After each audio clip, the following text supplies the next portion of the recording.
By the late 16th century, the idea of experimentation was gaining acceptance as a valuable tool for investigating nature. As confidence in this new approach increased, more and more scientists began to challenge the received opinions of ancient authorities like Galen. The spirit of actively probing nature, combining dissection, the examination of dead organisms, and vivisection, the experimentation with living organisms, can be seen in the work of William Harvey. William Harvey made close observations of animal hearts while they were beating. The heart has 4 chambers in which blood can be found. The 2 largest chambers are called ventricles. A heart that is removed from a body will continue to beat for a while. As the heart begins to die, it beats more slowly. Harvey took advantage of this fact to closely observe what the heart was actually doing when it beat. Harvey noticed that the 2 ventricles of the heart contracted at the same time. Furthermore, the volume of a ventricle decreased when the ventricle contracted. Blood in a contracting ventricle would be forced out any available opening.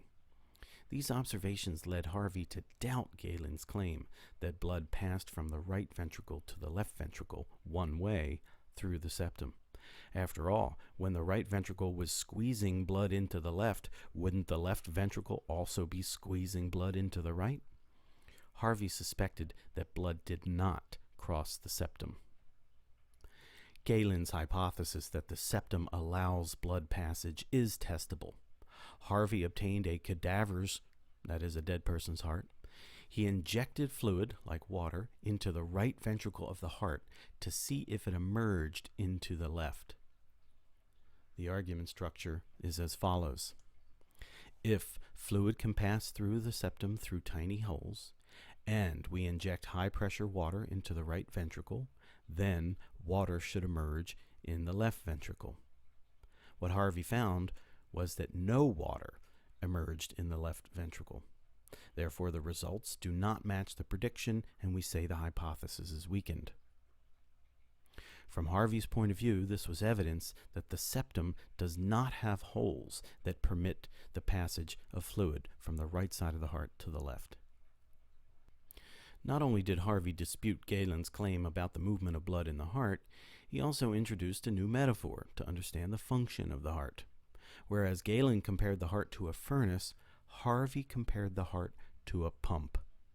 Actually, Harvey did not use the word pump, but rather he had in mind a device called a water bellow. This device acts enough like a pump to justify the use of the word pump. Such pumps were widely used in Harvey's day, and so were a potential source for metaphorical comparison. Galen had thought that the heart might be sucking blood into its chambers from the veins, but the idea that it expelled blood from its chambers escaped him. So Harvey invited us to think that these chambers that were filled with blood were actually little pumps. And if one of these chambers contracted, that is, got smaller, blood would be forced out of whatever opening there was. And that's what these blood vessels were, connecting to these chambers. So when this right ventricle contracts, the blood would move out of that chamber into this pulmonary artery. When the left ventricle contracts, the blood can only move in this direction out through the aorta. Now notice there are these valves here, and we will learn that these are one-way valves, so that blood here can only exit the left ventricle through the aorta. It cannot go back up into this other chamber here called an atrium. But the overall idea here is that the heart is a set of pumps, and the function of the heart then is to pump blood into these blood vessels. Furthermore, if blood did not cross the septum, it must enter the left ventricle in some other way. Harvey argued that the blood was pumped from the right ventricle through the porous lungs and back down to the left side of the heart. This made more sense to him than the idea that such great volumes of blood could pass through the relatively solid and dense septum. Harvey criticized the followers of Galen for only considering the heart in relation to lungs. Harvey made many observations of hearts in different kinds of animals, even those without lungs. He noticed that animals without lungs have only one ventricle, whereas animals with lungs have 2 ventricles. Harvey concluded that the extra ventricle was related to the lungs. As we just saw, the suggestion here is that the right ventricle is the one pumping blood to the lungs. And then on return to the left side of the heart, the left ventricle would be pumping blood to the body. If the job of the right ventricle was to pump blood through the lungs and back to the heart, Harvey reasoned that the pulmonary artery and pulmonary vein must be connected in some way. Yet Harvey could not see any direct physical connection between the arteries and veins of the lungs. As later biologists would discover, there are blood vessels connecting arteries and veins, but they are microscopic. Harvey was limited by what his eye could see.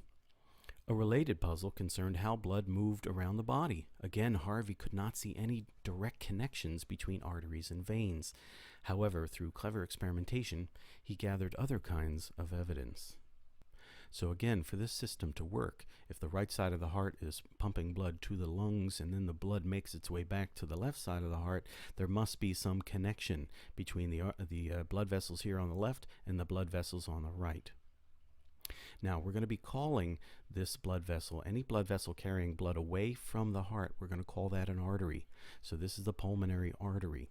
Any vessel carrying blood to the heart is going to be called a vein. This would be the pulmonary vein. The problem for Harvey was he could not see direct connections between the 2 kinds of blood vessels in the lung. They were too small to see. Only microscopes would reveal their identity. They're called capillaries. However, Harvey is going to use some clever experimentation to demonstrate the existence of these tiny blood vessels that are connecting these 2 larger sets of blood vessels.